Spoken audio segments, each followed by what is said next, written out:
Ladies and gentlemen, my name is Paul, and in this RegGaming.com video, we're going to be discussing and analysing AMD's Computex 2018 press conference. My goodness, AMD had a lot of products on display, and it was something that they had told us they were going to be doing. They had said that their display of hardware was going to be unprecedented. My goodness, did they manage to achieve it. Threadripper, 32 cores, 64 threads, double that of the previous generation. Vega is getting a 7nm derivative for gamers. Thank you, AMD. Thank you for finally refreshing your gaming lineup of GPUs. We hear news of Vega 7nm. We hear news of their commitment for 7nm for the EPYC range of processors for the server, and so much more besides. It's damn well impressive to me. So let's start things out with Threadripper 2000 series. So the current generation of Threadripper has, of course, 16 cores, 32 threads, which at the time was very impressive. It debuted at around $1,000, but now it's a little cheaper than that.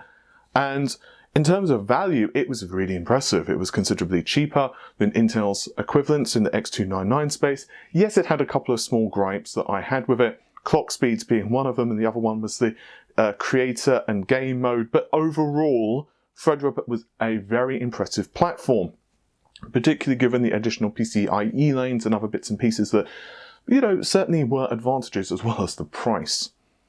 But were AMD satisfied? No, they bloody well not. They were bloody well not satisfied, my friends, because they have actually gone and doubled the core count from the previous generation to 32 cores, 64 threads.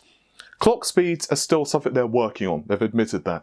Currently it's running at 3 GHz with a turbo frequency of 3.4, which is, yes, a little anemic, but I have a feeling that as they become more confident and closer to release, the clock speeds are probably going to go up several hundred megahertz. After all, it is still based on the Zen Plus architecture. There is one possible Achilles heel with the second generation of Threadripper processors, which was not present in the original Threadripper series of CPUs. And what is that? Well, as you're probably aware, the original series of Threadripper processors had 16 cores, which was essentially 2 sets of 8 cores, right? And then there were 2 sets of dummy dies. Well, with the next generation, we have 4 sets of dies. So 1, 2, 3, 4. Well, not all of those processor cores can directly access and speak to memory. So why does Threadripper 2000 series have these problems and EPYC and the previous generation of Threadripper does not? Well, it really comes down to memory channels. On EPYC, despite the fact that you have up to 32 cores, 64 threads, you do have 8 memory channels total available to these processors. But the X399 platform does not. It only supports 4 memory channels. So, because you only had 2 active dies in the original generation of Threadripper, that was fine. But the second generation of Threadripper now has these 2 additional active dies, which means that they have to communicate to system memory through the original set of dies. I guess this is another way of making sure that the EPYC range of processors isn't without a purpose anymore. So if you do need to run an application which is going to be very memory bandwidth intensive, then, well, you may still be better off going with EPYC. So what about rest of the specifications? Well, as I mentioned, it's currently running at 3.4 GHz, which is a work in progress speed with the base frequency of 3 GHz. Level 3 cache, as you can probably imagine, is 64 megabytes, although that's not been fully confirmed yet, but it makes an awful lot of sense. It still has 64 PCIe 3.0 lanes, and the processor family codename is Colfax, that's C-O-L-F-A-X. But despite the fact that it has a high TDP, just for your FYI, it appears that the peak TDP rating is about 250 watts. I'll get to that in a second. The actual processors were air-cooled. In fact, AMD are using the Threadripper air cooler. So what about motherboards? Well, this is where things get a little dicier. And I don't mean that as in, like, you're definitely going to need a refresh.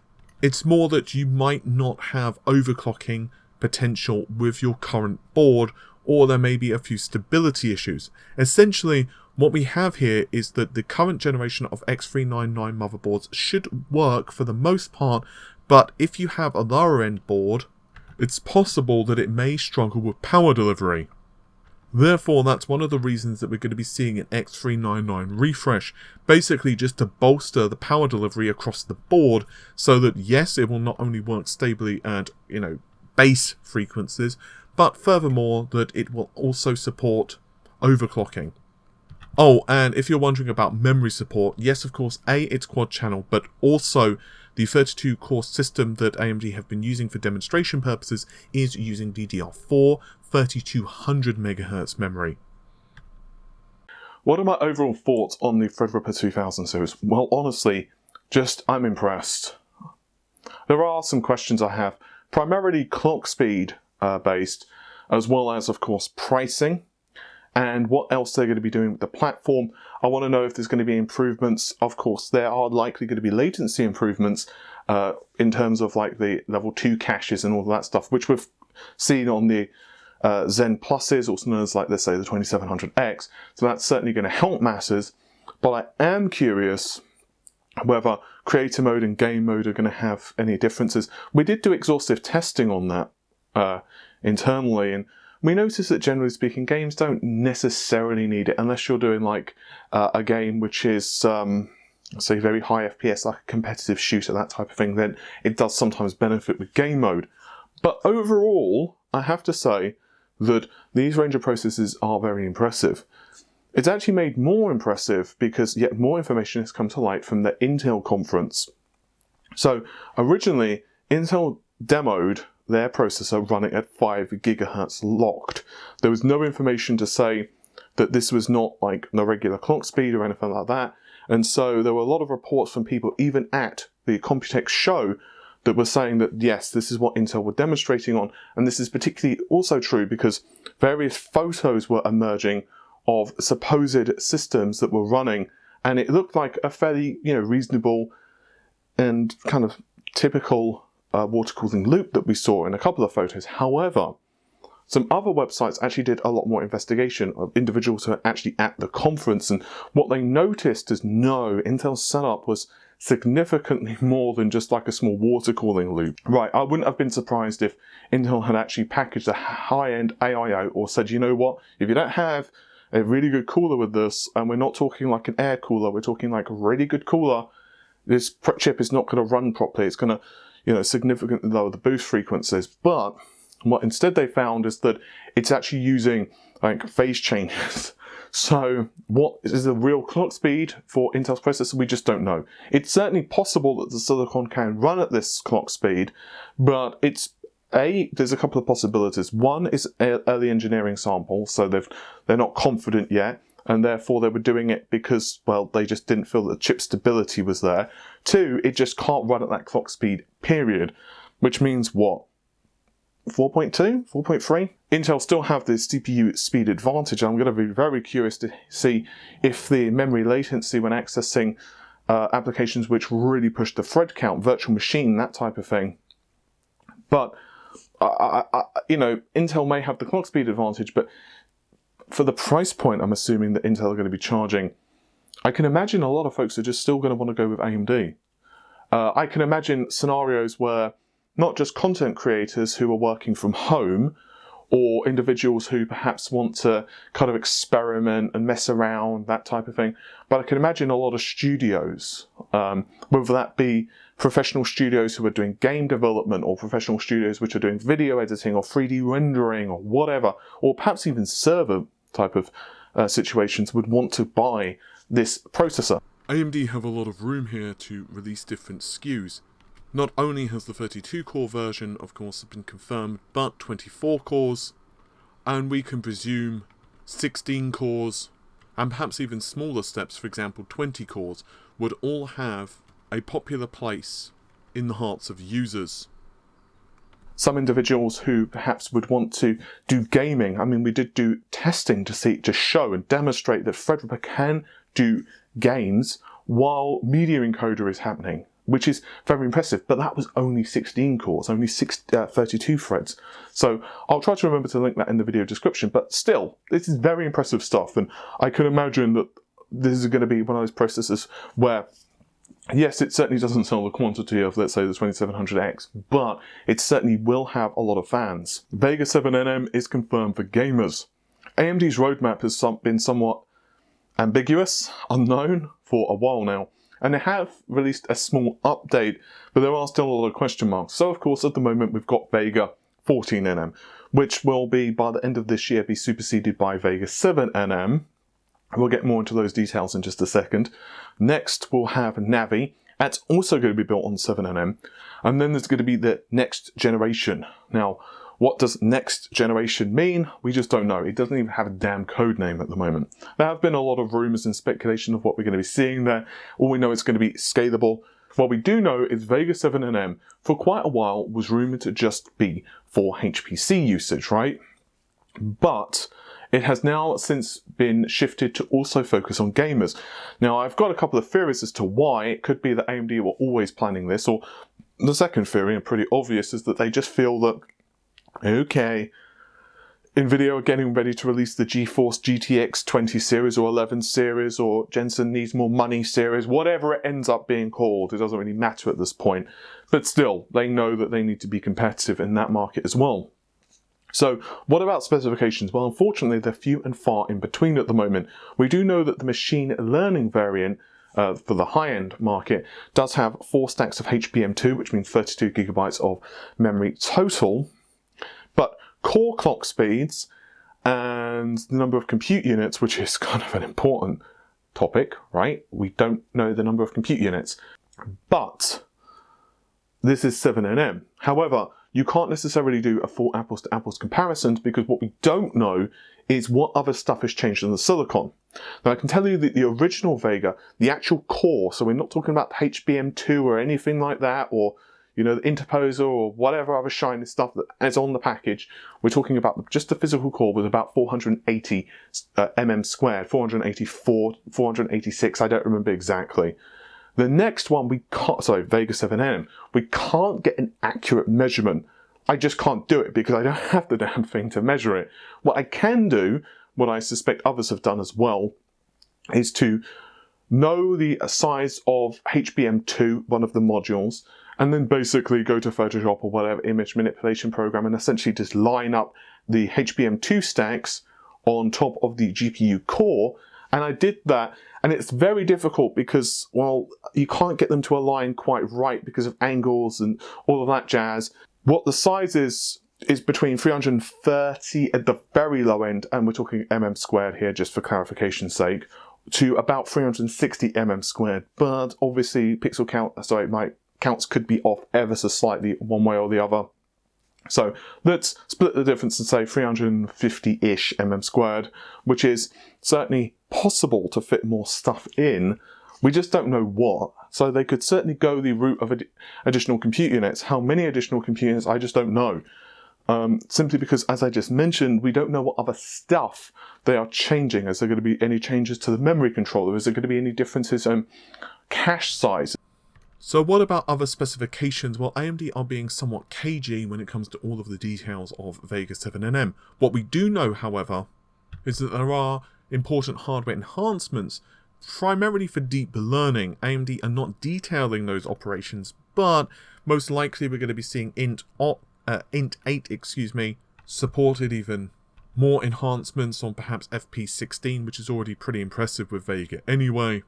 And AMD are feeling very confident about this. They've actually stated that their shipping schedule has actually moved up by at least 3 months, or at least a quarter. Previously, they've said that they were looking to sample 7nm by the end of this year and shipping it next year, 2019. But now they are sampling the GPUs. Right this minute, they are sampling them right now. And the launch window has moved up to the second half of 2018, although there's not an exact date.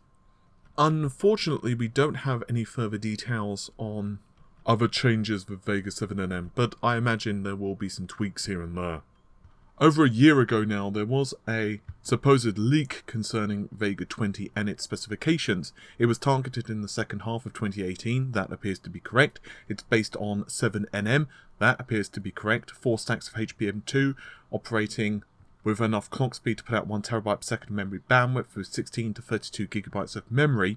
But here's where things start to become a little suspect. Not that those leaks weren't necessarily accurate back then, but obviously plans change. First of all, in these slides it mentions PCIe Generation 4, and the second fact is that it's listing 64 compute units, which is of course the same number as what we currently have in Vega 64, so it's possible AMD have kept the same number of compute units, but personally I'm leaning towards the fact that I do feel that we can probably do with a GPU that's between the, I'm just going to use the current lineup, but between the 580s and the Vega 56, there's just too much of a gulf there. It feels like it's a bloody, like, it feels like it's the Antarctic Ocean. It's just too big. Like, you could, it's just too much of a gap. I think that they need something there, whether that's going to be Polaris-based or a cut-down Vega with a different memory controller, which they can do. I mean, we've seen APUs with bloody GDDR memory support, which is essentially the Xbox and whatever else. So I'm sure they can do it. It's not like it's impossible. So I would love to see that. But obviously, what AMD are working on and what they're happy to reveal to the public and members of the press, we just kind of don't have that complete picture yet. If you're interested in small form factor type of systems, then a Vega Nano would certainly be something that you may be interested in. They demoed a Vega Nano 56. Obviously, we already had Nanos for the previous generation, the Fiji architecture, so for them to release this, it's not too surprising. So what about specifications of the Vega 56 Nano? Well, other than AMD telling you that it was by power color and it's a full-fledged Vega 56 Nano, other details were somewhat scarce on the ground. I imagine it's going to be operating within lower clock speeds, simply because obviously of the smaller form factor, but what that looks like in terms of clock base and clock max, we just don't know. Still, Nanos have a fairly good history from AMD, although it is possible that only a few AIBs will want to actually put this card out, especially with the Vega 7nms coming at some point in the not too distant future, presumably. I don't think any of us are particularly surprised by that. We would have heard rumours at this point, and all of the slides had certainly pointed to the fact that they were going to be skipping over 12nm. So we're going to instead see the market jump from 14 down to 7, and AMD have said that Zen 2 is in the labs. They're doing very well with their silicon, and we're going to see samples of Epic be shipped out to customers, which obviously isn't, you know, retail samples or anything like that. It's just basically to test in their own environment, and that's going to happen later this year. And then next year we're actually going to see a release. AMD have already committed and said that they're going to be making major changes to the architecture, or major improvements, shall I say, to the architecture, which we can presume means clock speed improvements, IPC gains, and so on and so forth. But Lisa Su also confirmed that the next generation Epic CPUs, so the 7nm processors, will actually fit quite well into existing data centers. So in other words, the sockets are identical, which gives their customers excellent upgradability for their existing hardware. So overall, my opinions of AMD Computex 2018 press conference, very impressive. The Ryzen 2000 series is monstrous. I mean, I'm really glad that they bumped the core count up that much. And I'm also very happy that we're going to see Vega 7nm for gamers. I'm still not 100% sold on Vega 7nm for gamers. Not saying that I'm, you know, doom and gloom train, but I do want to see what performance differences they've made with the Vega architecture. I want to see if we get more stable boost clocks, particularly important of course for gaming. I want to see if they've made any other further tweaks to the silicon and whatever else they've done just to make it better for gaming. And I wonder if there's going to be any differences on the actual silicon from the machine learning version down to the regular kind of common gamer version. I want to see if there's any major changes there. But overall, I think it's a very positive conference for AMD, and certainly it didn't disappoint me. There was a few moments certainly I raised my eyebrows. But let me know your thoughts on this. What do you think? What's your takeaway? Are you looking forward to what AMD are going to be releasing over the next several months? If you've already got Threadripper, would you upgrade? That's the question for you. And what about Vega 7nm? Would you purchase it? Are you just going to wait? Particularly with the new GeForces as well. It's going to be an interesting time in the market, isn't it? Let's just be totally honest. Normal stuff, like, share, comment, subscribe, and yeah, I'll see you soon. You make sure you have a great day. Bye for now.